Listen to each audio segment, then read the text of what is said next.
सकारात्मक सोच, उदाउँदो सूर्य, सकारात्मक सोच, स्वस्थ जीवन हाम्रो खोज। यो महान भनाइ हामी सबैले बुझ्न सकेका छौँ।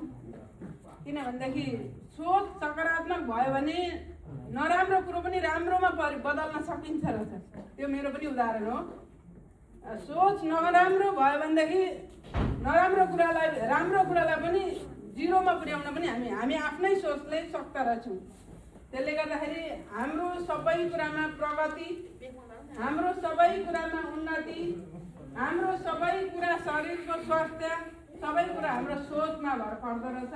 यो मेरो आफ्नो टेस्टिमनी हो। किन म यो भनिरहेको छु भनेदेखि हामीले राम्रो कुरा गर्छौँ भने एक खेप गर्छौँ, दुई खेप गर्छौँ, तीन खेप गर्छौँ, त्यो राम्रो कुरा चाहिँ हाम्रो यो सबकन्सियस माइन्डमा गएर ठ्याप्पै छाप लागेर बसेपछि त्यो मेटिँदैन। तर नराम्रो कुरो गएर दिमागमा छाप लागेपछि त्यो मेटिएन भने के हुन्छ सम्झिनु त? नराम्रो कुरो दिमागमा गएर छाप लागेपछि हामी आफै सकिन्छौँ। हाम्रो प्रगति कुनै एङ्गलमा कतैबाट पनि हुँदैन। त्यसले गर्दाखेरि नकारात्मक सोचको परिणाम नकारात्मकै रिजल्ट हुन्छ। त्यसले गर्दाखेरि हामी सबैजनाले सकारात्मक सोच्नु जरुरी छ। हो, हाम्रो शरीर नाशवान छ। हामी जन्मेपछि एक दिन मर्छौँ अवश्य पनि। कोही पनि हामी अझमरी रहँदैनौँ। डिएक्सन खाँदा अझमरी रहन्छ भनेर हामी कसैले पनि भन्दैनौँ र भनेका पनि छैनौँ र यो भन्ने कुरै पनि होइन। तर हाम्रो शरीर, अघि म्याडमले भनिसक्नुभयो, तारा म्याडमले, हाम्रो शरीर प्राकृतिकसँग बनावट मिसिएको छ। त्यसले गर्दाखेरि यो हाम्रो डिएक्सनको प्रडक्टहरू सबै प्राकृतिक तवरले बनाएको हुँदाखेरि, प्राकृतिक माध्यमद्वारा कुनै केमिकल नलाइकन बनाएको हुनाले गर्दाखेरि हाम्रो शरीर प्राकृतिक शरीरसँग तालमेल मिल्न गएको कारणले गर्दाखेरि त्यो कुराले हाम्रो शरीरलाई सकारात्मक रिजल्ट दिएको महसुस मैले आफैले गरेको छु। किनभने अहिलेको खानपान सबै केमिकल रहित छ भनेर अघि सरहरूले धेरैजनाले भनिसक्नुभयो। त्यसले गर्दाखेरि हामी जति नै फ्रेस खान्छौँ भने पनि देख्दा राम्रो कलकलाउँदो खानेकुराहरू ल्याएर खाए तापनि त्यसको उब्जनी गर्दाखेरि केमिकल फर्टिलाइजर लगाएको हुन्छ। त्यसलाई जोगाउनका लागि केमिकल स्प्रे गरेको हुन्छ। अब त्यो फलेर ल्याइसके पछाडि पनि फ्रिजमा राख्दाखेरि फ्रिजको रेडिएसन त्यसमा परेको हुन्छ। अर्को कुरा, त्यो ताजा राख्नलाई हामीले त्यो कलर प्रिजर्भेटिभहरू केही लगाएको हुन्छ। त्यो सबै त्यो खानेकुरामा हुन्छ। अनि त्यो खानेकुरा खाएपछि हामीले पेट त भर्छौँ, तर हाम्रो शरीरले जुन पाउनुपर्ने तत्त्व त्यो हाम्रो शरीरले पर्याप्त मात्रामा पाएको हुँदैन। त्यसले गर्दाखेरि अहिलेको जमानै सबै केमिकल युक्त जमाना भएको कारणले गर्दाखेरि हाम्रो शरीरलाई जोगाउन हामीले प्राकृतिक कुराको सेवन गर्नुपर्छ भन्ने कुरा हाम्रो माइन्डले जनाउनुपर्छ। र अहिले केमिकल सामानहरू खाएपछि हाम्रो शरीर त्यतिकै ग्रस्त भइरहेको छ। त्यही कारणले गर्दाखेरि आज हामी तन्दुरुस्त छौँ। हिजो मलाई केही भएको छैन, म तन्दुरुस्त छु, मलाई केही रोग लागेको छैन भनेर हिँड्ने मान्छेहरू हुन्छ। त्यो मलाई पनि भोलि पर्न सक्छ, त्यो कसैले जान्ने कुरा होइन। तर पनि घमण्ड गर्नु हाम्रो लागि बेकार छ। किनभने आज स्वास्थ्यसँग एकदमै हट्टाकट्टा भएको मान्छे हिँडिरहेको छ, भोलिपल्ट लेखेको हामीले पोस्टमा देख्न पाउँछौँ। त्यो कारण के हो त भन्दा हाम्रो खानपानमा पोइजन कलेक्सन भएकोले गर्दाखेरि त्यो पोइजन कलेक्ट हुँदै हुँदै हाम्रो शरीरले पुट असाइड गर्ने कुरा चाहिँ गर्नुपर्ने कुरा चाहिँ हाम्रो शरीरले पुट असाइड गर्न नसकिरहेको अवस्थामा त्यो एकुमुलेट भएर चाहिँ ट्युमर फर्म, त्यो एकुमुलेट भएर युरिक एसिड, त्यो एकुमुलेट भएर ग्यास्ट्राइटिस, यी कुराहरूले हाम्रो शरीरमा सङ्केत देखा पारेको हुन्छ। त्यो हाम्रो शरीरको डिसब्यालेन्स, त्यो शरीर डिसब्यालेन्स भइसकेपछि हामीलाई रोग लागेको बिस्तारै मात्रै थाहा हुन्छ।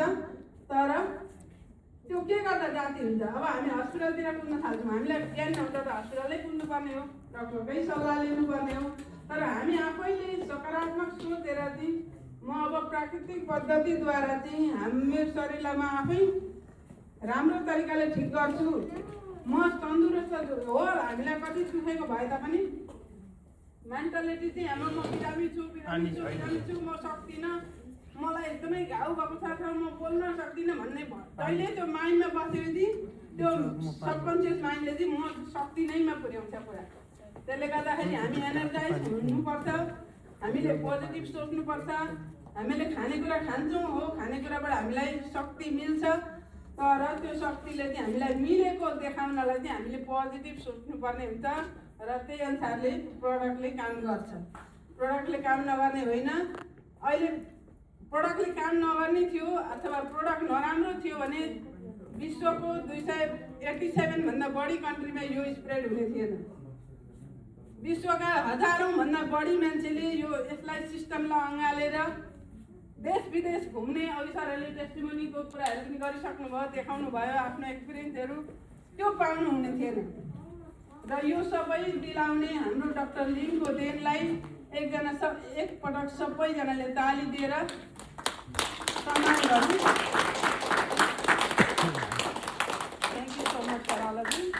अब हामीलाई यस्तो मान्छे पाउनु हामीहरूको भाग्य हो कि दुर्भाग्य हो? तपाईँले आफैलाई प्रश्न गर्नुहोस्। अब भाग्यमान हो कि दुर्भाग्य हो हाम्रो?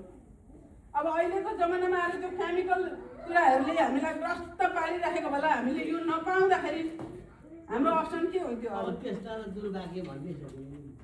अप्सन केही पनि हुँदैन। दबाई खायो खायो खायो, हामी बाँच्नलाई खान्थ्यौँ, बाँच्ने रहर हुन्थ्यौँ, खान्थ्यौँ, तर त्यो दबाईले नि हाम्रो शरीरलाई ग्रस्त पारेर अन्तिममा जानुपर्ने उपाय दिन आइसकेकै हुन्थेन, तर दबाईले हामीलाई सकाएको हुन्थ्यो।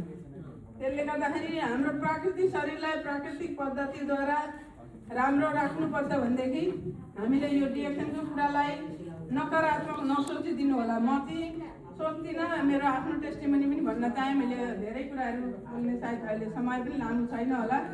बोल्दै जाँदाखेरि 2 घन्टा 3 घन्टा बोल्दा पनि बोलिसक्ने अब सकिँदैन, किनभने यो प्रोडक्ट बोलेको हुन्छ, म बोलेको होइन। त्यसले गर्दाखेरि हामीले यो समयमा सक्नुपर्ने हुँदा म छोटो भन्न चाहन्छु। म एउटा क्यान्सर ट्रिटमेन्ट गरेर त्योभन्दा गर्नुभन्दा अगाडि म क्यान्सरको सङ्केत डाक्टरले प्रुभ गरेको मान्छे हुँ। तर त्यो यो भइसके पछाडि मैले यो डिएक्सन घर परिवारलाई पनि मैले जानकारी थाहा दिइनँ, किनकि टेन्सन हुन्छ, टेन्सनले अर्कातिरको समस्या उब्जाउँछ भनेर मैले आफै स्ट्रगल गर्दै गर्दै यो प्रोडक्ट सुन्नमा पाएँ। यो प्रोडक्ट सुन्न मलाई दिनुहुने चाहिँ मेरो अपलाइन हुनुहुन्छ ज्ञान वालिङ सर, र उहाँको स्पोन्सर हुनुहुँदो रहेछ शिवराज राई सर। उहाँ चाहिँ मेरो स्पोन्सर हुनुहुन्छ, तर मलाई गाइड गर्ने, धेरै इन्स्ट्रक्सनहरू यस्तो गर्नु उस्तो गर्नु भनेर दिने ज्ञान वालिङ सर हुनुहुन्छ। उहाँलाई पनि धेरै धेरै मनैबाट धन्यवाद। सबैजनाले क्लास गरिदिनु होला। हामीहरूलाई जीवनमा सकारात्मक कुरा देखाउने 1 जना 2 जना सत् मान्छे हुन्छन्। त्यो मान्छेमा म 1 जना ज्ञान सरलाई लगायत मेरो स्पोन्सर शिवराज राई सरलाई पनि म सम्झन चाहन्छु। त्यसै भएको कारणले गर्दाखेरि आज हामी अब धेरै बोल्न छैन।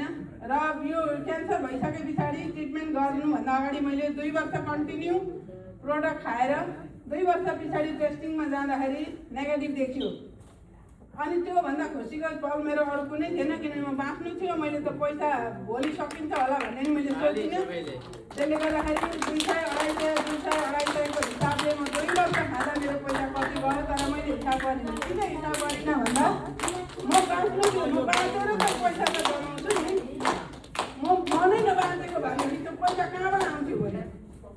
त्यसले गर्दा आफू बाँच्नु छ भने पैसालाई ठुलो कुरो देख्नु हुँदैन। हो, पैसा भनेको कुरा चाहिँ हामी म्यानेज गर्न सक्छौँ।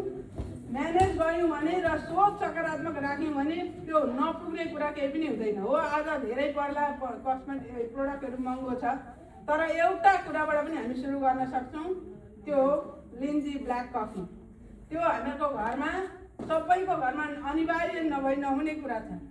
त्यो पानी हामी खान्छौँ, त्यही पानी खाने ठाउँमा अथवा अरू चिया खान्छौँ, त्यही चिया खाने ठाउँमा हामीले ब्ल्याक कफीलाई चेन्ज गऱ्यौँ भने, मार्केट चेन्ज गऱ्यौँ भने बस त्यति बेलादेखि हाम्रो शरीरलाई छोटो समयबाट पनि राम्रो परिवर्तन ल्याउन सकिन्छ। त्यो हो मार्केट चेन्ज। हामीले बाहिर फ्याल्दाखेरि एक पैसा पनि त्यो खेर गएको पैसा हामी फर्केर पाउँदैनौँ। हामीलाई थाहै हुँदैन कि पैसा जति नै महँगो परे पनि त्यो भोलि आउँछ भन्ने कुरा कन्सेप्टै भएको हुँदैन अन्य मार्केटको सामान युज गर्दा। तर डिएक्सनमा हो प्रोडक्ट महँगै भए तापनि त्यसको केही पर्सेन्ट हामीले डिस्ट्रिब्युटर भइसकेपछि 6% क्वालिफाई गऱ्यौँ भने त्यसको बोनस ब्याक गर्छौँ। त्यो पैसा हामीलाई बाहिरबाट गर्दा त पाउँथेनौँ नि, हामीले एक पैसा पनि पाउँथेनौँ र पाउँछौँ भने आश पनि हुन्थेन। तर हामीले सिस्टम फलो गर्दाखेरि अथवा सिस्टम फलो गर्न नसक्ने नै भयो, धेरै नै भए पनि मैले स्वस्थ रहनुपर्छ भन्ने कुरा हुँदाखेरि एउटा मात्रै कफी मात्रै युज गर्न पनि तपाईँले सक्नुहुन्थ्यो। क्वालिफाई युज गर्दा भनेको पैसा आउँछ हो, तर सकिँदैन भने एउटा मात्रै गर्नुहोस्, तपाईँ बाँच्नुहुन्छ। भोलि तपाईँले हजारौँ मान्छे बचाउनुहुन्छ, त्यस पछाडि तपाईँलाई पैसा अटोमेटिक रूपमा आउँछ।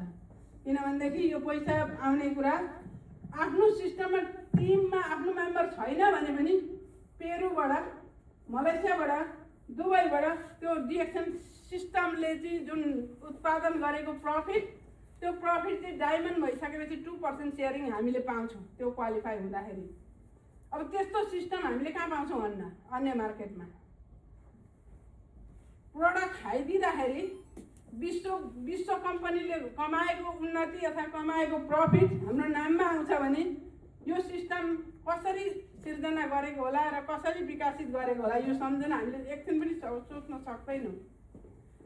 उहाँलाई एउटा दोस्रो भगवानको रूपमा म चाहिँ लिन्छु, किनभने म मरिसकेको मान्छे आजसम्म बाँच्न सफल भएको छु। भोलिका दिन कसैलाई थाहा हुँदैन, तर पनि हामी सकारात्मक सोच्छौँ। अब एलोपेथिक मेडिसिनलाई भन्दा टोटली चेन्ज गर्नु, सबै यो गर्नु भन्न खोजेको निर्णय डक्टरलाई रिजेक्टै गर्नु भनेको पनि होइन, तर हामीले बच्नका लागि, थोरै आफूलाई सुरक्षित राख्नका लागि आयुर्वेदिक ब्याक टु नेचर भन्ने कुरा चाहिँ हामीले मनमा राखेर यो कुराको प्रोडक्टहरू युज गरौँ। भोलिका दिन हामीलाई एकदमै हाम्रो स्वास्थ्य राम्रो हुँदाहुँदै हाम्रो सिस्टमले पैसा ब्याक कमाउने बाटो दिन्छ। त्यति भन्दै अब यो उसमा छोटो म जोड्न चाहेँ। सबैजना मेरो यो भन्दै समय निकै लामो भइसक्यो। यो आजको बेलामा सबैजना सर म्याडम कत्रो विदेश अर्को स्टेटबाट आएर सुनिदिनु भयो, यहाँहरूलाई धेरै धेरै धन्यवाद। त्योभन्दा अलावा हामीले हाम्रो कम्युनिटीलाई गाइड गर्ने मिस्टर हेम सर, उहाँ डिएक्सन अफिसको अफिसर हुनुहुन्छ। उहाँले आज हामीलाई यहाँ आएर छोटो यत्रो ज्ञान दिनुभयो, यो हाम्रो लागि अविस्मरणीय छ र उहाँलाई पनि धन्यवाद भन्दै र आगो फेरि पनि यस्तो सेमिनार हुँदाखेरि चाहिँ म खेताला गइदिएको भन्ने सोच राखेर हामी गएनौँ भने हामी आफैलाई ढाँटेको हुन्छ। हामीले अर्कालाई त ढाँट्छौँ, 2 मिनट टेक्छौँ, तर आफैलाई ढाँट्यौँ भनेदेखि हामी त्यो लास्टिङ हुन सक्दैनौँ। किनकि हामी आफैलाई ढाँट्ने बित्तिकै हाम्रो प्रगति उन्नति काहीँ पनि बढेर जाँदैन, केवल घटेर जान्छ, जिरोमा पुग्छ। त्यसले गर्दाखेरि हामी आफूलाई नढाँट्नुको सट्टामा हामीले सकारात्मक हौँ। अब सिक्ने कुरामा तल्लीन भएर जहाँबाट पनि अहिलेका विभिन्न किसिमको माध्यम छ सिक्ने पनि, भिडियो, टेस्टिमनी, रियल स्टोरी, हजारी कुराहरूले गर्दै गयौँ भनेदेखि ज्ञानका कुरा भनेको बढ्दै जान्छन्। त्यसले गर्दाखेरि हामी सबैजनाले सकारात्मक हौँ भन्दै आजको छोटो इन्फर्मेसन यहीँबाट अन्त्य गर्दै अनि एउटा कुरा बिर्सेछु, सरी। डिएक्सनको सर्भिस सेन्टर अघि सरले भनिसक्नु भएको थियो, पहिले उहाँले गर्दै हुनुहुन्थ्यो र अहिले उहाँको बिजी व्यस्तताको अन्यतिर अलिकति धेरै काम व्यवहारमा लाग्नु भएकाले गर्दाखेरि उहाँले त्यो मलाई हस्तान्तरण गर्नुभएको छ र मैले अहिले चलाउन थालेको छु। यो सर्भिस सेन्टरको नाम रहेको छ लिभिङ अ हेल्थी लाइफ। पेजले चाहिँ एकदमै निर्धारण गर्दै ल्याएर healthy living service centre Ohio यो सर्भिस सेन्टरको नाम राखेको छु मैले। किनभनेदेखि यहाँ हेल्थी लिभिङ यो प्रोडक्टको सबै सेवन सिस्टमको पालनाले गर्दाखेरि चाहिँ हाम्रो माइन्ड हेल्थी, बडी हेल्थी गर्दा गर्दै हाम्रो इकोनोमिकली हेल्थी हुने भएकाले गर्दाखेरि यो हेल्थी लिभिङ सर्भिस सेन्टर ओहायोलाई नामाकरण राखेको छु मैले सोचेर। र यसलाई सम्झिँदै प्रोडक्टहरू चाहियो भने हजुरहरूले कल गर्न सक्नुहुन्छ। मेरो फोन नम्बर हो 8025561453, जहाँबाट पनि कल गर्न सक्नुहुन्छ। हुन त म काममा जान्छु, तर पनि अब काममा रिसिभ भएन भने भोइस छोड्नु होला, मेसेज प्रोडक्टको लागि जानकारी अथवा कुनै काउन्सिलिङको जानकारी गर्नु थियो भनेदेखि नम्बर छोडिदिनु होला, मेसेज लेखिदिनु होला, म रिच आउट गर्ने कोसिस गर्छु भन्दै थ्याङ्क यू सो मच। यो समय हजुरलाई म हस्तान्तरण गर्दै बिदा हुन चाहन्छु। Thank you Kilarupa Bhattarai madam good morning Columbus. Good morning. अनि सबभन्दा पहिला शुभ बिहानी अनि सबभन्दा पहिला हाम्रो 93 वर्षका बुवा आएदेखि बसिराख्नु भएको छ, सुनिराख्नु भएको छ, उहाँलाई चाहिँ एकचोटि जोरदार ताली बजाएर स्वागत गरिदिनु, स्वागत गरिदिनु। 93-year-old person which is still here since the beginning. Thank you. र मेरो लास्ट एउटा रिक्वेस्ट छ, कृपया सबैजना उठिनु होला, बुवालाई छोडेर अरू सबै। अनि आफू जो कुर्सी बस्नु भएको छ